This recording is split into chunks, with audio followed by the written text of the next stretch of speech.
Kenapa dunia ini broken?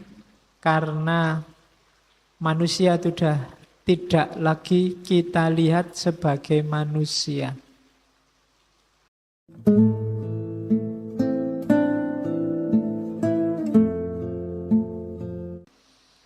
Hati-hati dengan makhluk yang namanya HP.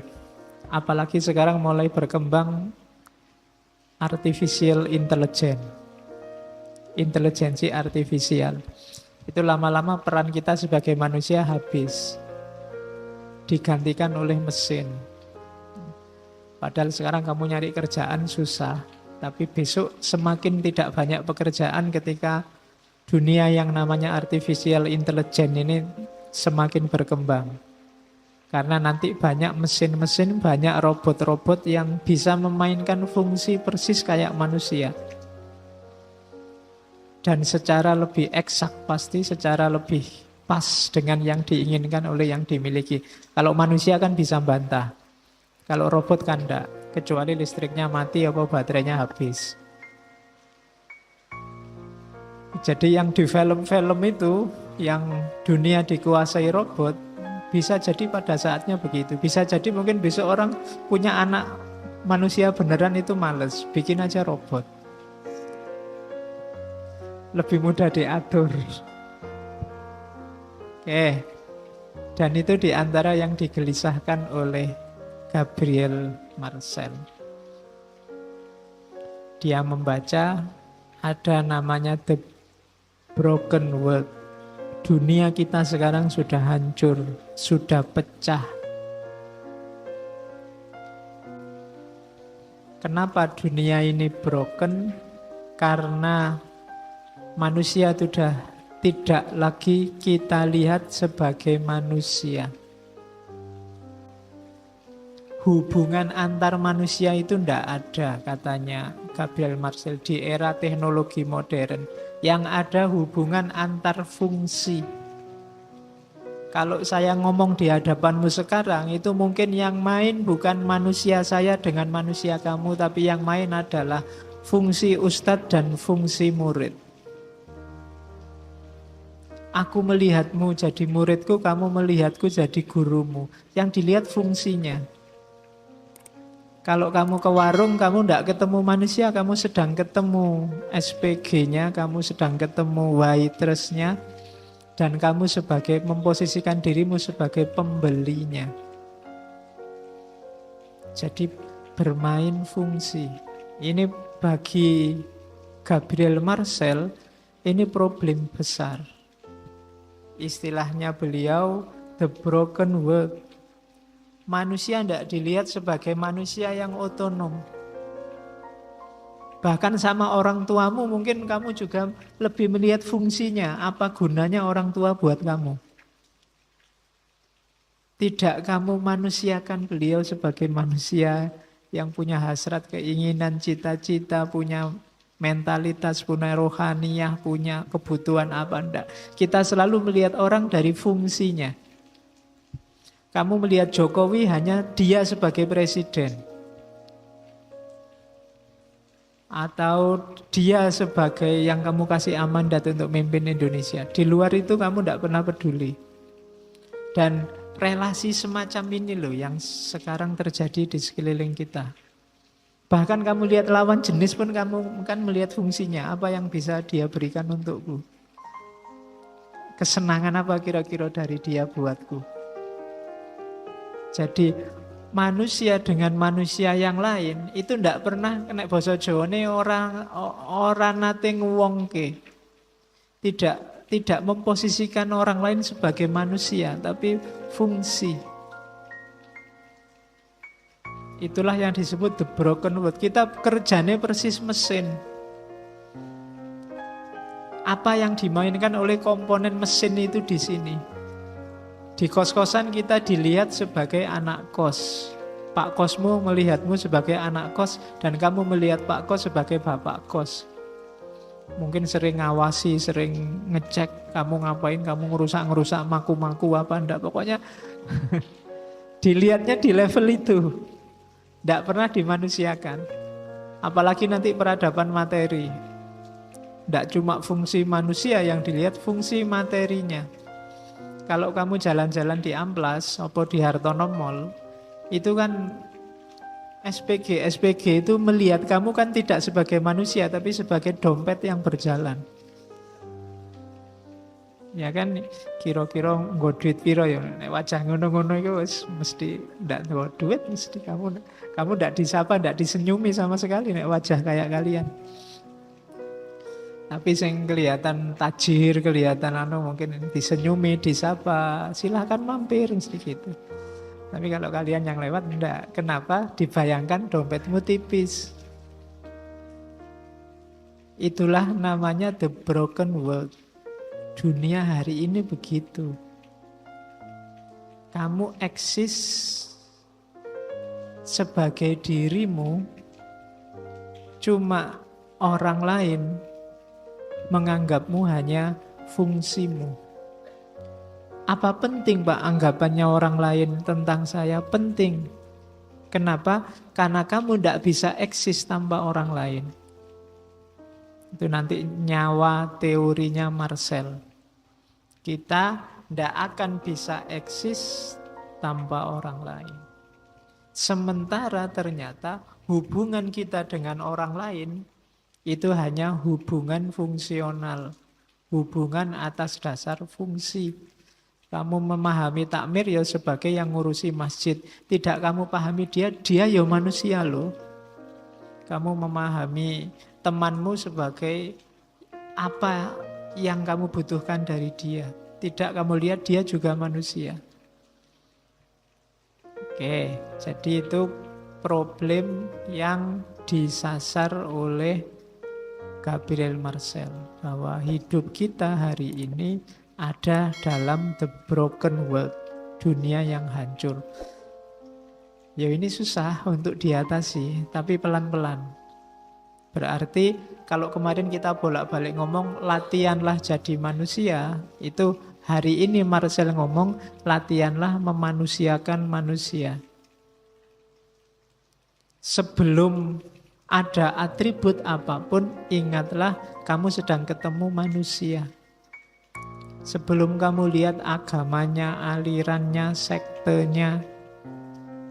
Hari ini kan selalu orang banyak menomorsatukan itu. Tadi saya baca ada yang mau duduk jejer di kereta aja harus dicek dulu agamanya apa. Itu kan nggak cuma fungsi, ternyata atribut-atribut seperti agama juga main. Kita nggak bisa melihat pertama-tama dia itu manusia loh. Sama kayak kamu manusia, dengan segala atribut kemanusiaannya. Nah, maka mulai hari ini dibiasakan ketemu siapapun pertama-tama, apakah itu dosenmu, temanmu, ke warung, diinget-inget, aku sedang ketemu manusia. Dan ingin ketemu manusia. Dulu waktu kita ngaji Suryo Mentaram kan, dia gelisah luar biasa karena di mana-mana dia tidak ketemu yang namanya manusia. Goleki wong ora ketemu-ketemu. Padahal dia kemana-mana, ya lihat orang banyak tapi manusia jarang. Manusia dengan karakter kemanusiaannya. Maka untuk mengurangi problem the broken world, kita harus memanusiakan manusia. Ya untuk memanusiakan manusia berarti sebelumnya diri kita sendiri harus sebagai manusia. Itulah namanya eksistensi. Jadi eksistensi itu apa sih? Manusia yang eksis itu apa sih? Manusia yang eksis itu manusia yang sadar bahwa dia ada,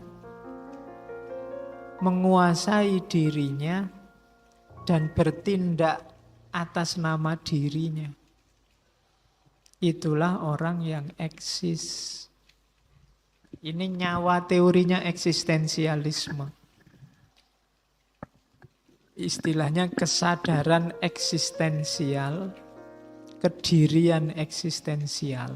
Jadi Eksis itu bukan berarti kamu terkenal. Sekarang eksis itu kan definisinya terkenal. Followerku sudah sekian ribu. Itu kan kamu merasa, wah berarti aku eksis. Tidak itu. Kadang-kadang untuk eksis kamu malah pencitraan. Aslinya tidak begitu, dibikin begitu. Itu namanya kan pencitraan. Dalam rangka apa? Followernya banyak, diikuti banyak orang, dan kamu merasa eksis, padahal tidak. Eksis itu kamu yang sadar siapa dirimu, kemudian kamu mengontrol dirimu secara penuh, dan kamu bertindak sesuai keputusan dirimu sendiri, hasil keputusanmu sendiri. Itu namanya eksis. Jadi pertanyaan dasar filsafat kan, who am I? Siapa aku? Itu dasarnya untuk kamu eksis. Kalau kamu tidak ngerti siapa dirimu, ya kamu tidak mungkin bisa eksis. Kalau kamu tidak bisa jawab, apa sih, siapa sih aku ini sebenarnya? Ciriku apa? Yang bisa bikin seneng aku apa? Yang bikin aku galau apa? Kekuatanku sampai di mana? Kekuatan lahir, kekuatan batin. Aku bisa apa? Tidak bisa apa? Berani apa? Takut apa? Ini kan dari sini nanti kamu tahu. Terus jadilah dirimu sendiri. Itu namanya eksis.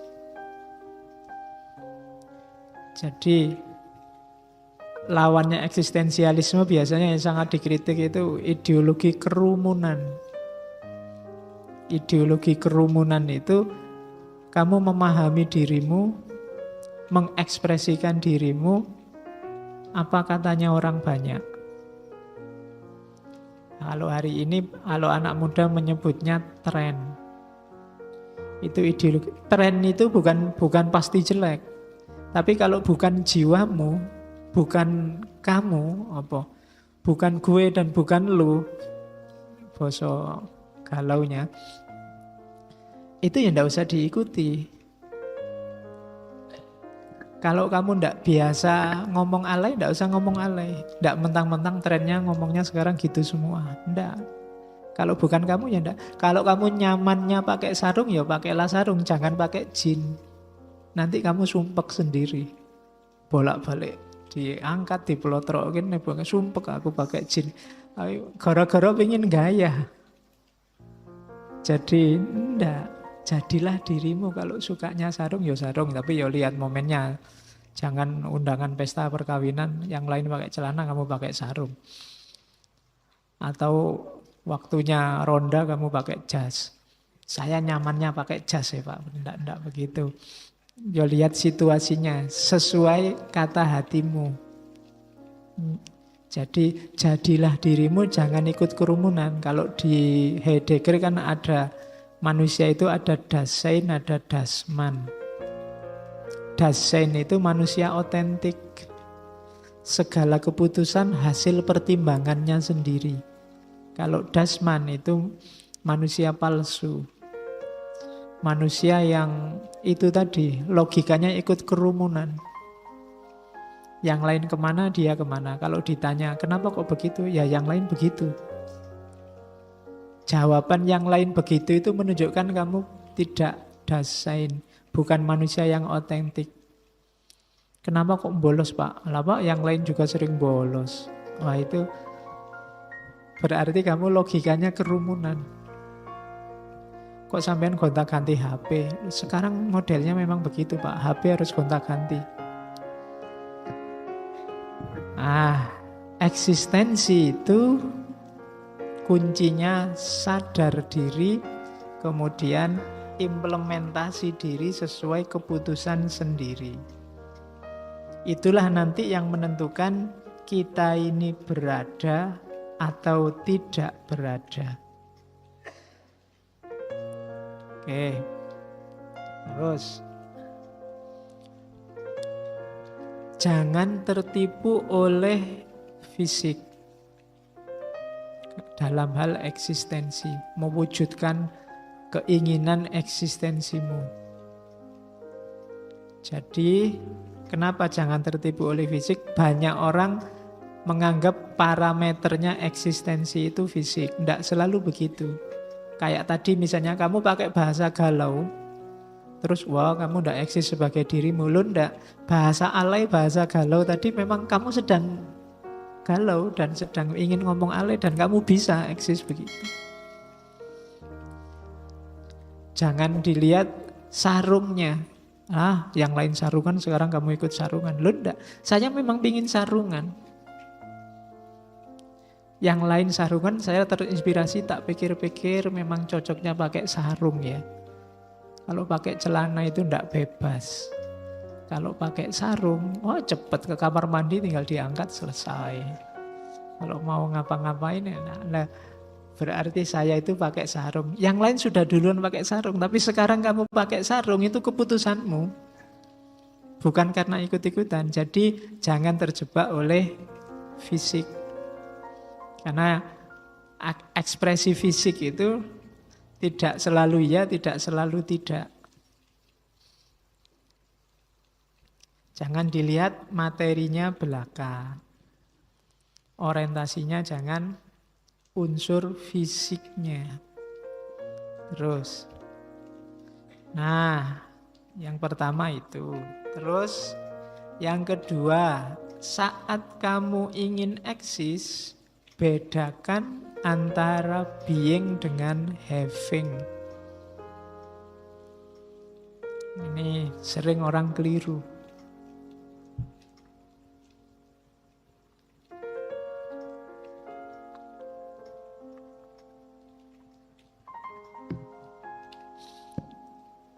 Punya harta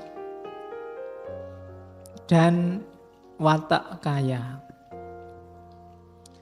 Punya harta itu having. Tapi kaya, watak kaya, mental merasa cukup itu being. Rajin ke masjid dan soleh. Kelihatan tiap hari ke masjid itu having. Tapi soleh itu being. Jadi kalau kamu ingin, ada orang banyak ilmu dengan cerdas. Cerdas itu being, banyak ilmu itu having. Ada orang cerdas yang ilmunya sedikit, wong tidak pernah belajar. Ada orang ilmunya banyak, tapi tidak cerdas, hafalan semua. Jadi kalau ngomong itu tinggi-tinggi, cuma tidak nyambung. Ngomongannya sudah eksistensial, esensi, macam-macam, cuma tidak nyambung, tidak kontak. Nah, itu having banyak pengetahuan tapi tidak cerdas, tidak being. Jadi masing-masing ada konteksnya. Memiliki harapan, kan kalau di Marcel contohnya having hope, mengharapkan sesuatu dengan jadi orang yang optimis penuh harap. Itu dua hal yang berbeda. Memiliki kepercayaan dengan orang yang percaya itu dua hal yang berbeda. Kalau di Marcel, saya memiliki kepercayaan, tapi bisa jadi nanti saya tidak percaya dengan kepercayaan ini. Oh, itu rodok bulet ya, anak filsafat itu. Jadi selama ini definisimu kan orang yang memiliki kepercayaan itu namanya orang percaya. Katanya Marcel tidak begitu, beda. Saya mungkin memiliki kepercayaan, ada kepercayaan yang tidak saya percayai. Ada kepercayaan-kepercayaan yang saya sendiri tidak percaya. Tapi saya ada dalam diriku koleksi kepercayaan itu. Mungkin tentang Yesus, tentang agama-agama yang lain itu kan ada, aku ngerti. Ada kepercayaan-kepercayaan dalam diriku, tapi yang tak percaya cuma Allah satu. Itu kan beda. Dan modus hidupku, modus versi kepercaya pada Allah, bukan pada kepercayaan yang lain. Nah, itu namanya being sama having. Orang yang punya harapan dengan orang yang dalam dirinya ada harapan tertentu itu beda. Orang yang punya harapan itu orang optimis. Orang optimis itu kan yang dioptimisi apa kan tidak jelas. Pokoknya dia pikirannya positif terus. Tapi orang yang punya harapan itu, saya ingin lulus A, saya ingin cepat dapat pacar, aku ingin setelah ini. Itu kan ada target. Orang yang punya harapan bisa kecewa. Tapi orang yang optimis penuh harapan tidak bisa kecewa. Nah, itu being sama having. Yang satu ngomong kemenjadian, apa bahasa Indonesia nih kemenjadian itu? Kedaden bahasa Jawa nih ya. Jadi ya menjadi. Kalau having memiliki. Jadi being ada dan having. Nah, cuma being menjadi sesuatu, menjadi adanya sesuatu itu perilaku jiwa. Kalau having itu berjarak dari jiwa, biasanya ada objeknya. Kalau being, objeknya diri kita sendiri. Optimis, percaya, itu kan itu sendiri. Tapi kalau tadi percaya tentang apa yang aku percaya, itu keluar dari diriku. Jadi perhatikan, eksis itu being. Jadi menjadi sesuatu. Jadi tidak hanya koleksi ilmu, tapi perilakumu adalah perilaku orang berilmu. Perilaku seorang berilmu, ilmu pelakone kanthi laku itu being. Bukan sekedar having. Kayak kalian kan ngerti banyak sekali kebaikan di kepalamu, tapi yang jalan paling berapa? Yang jalan itu being. Yang hanya jadi koleksi di kepalamu itu having.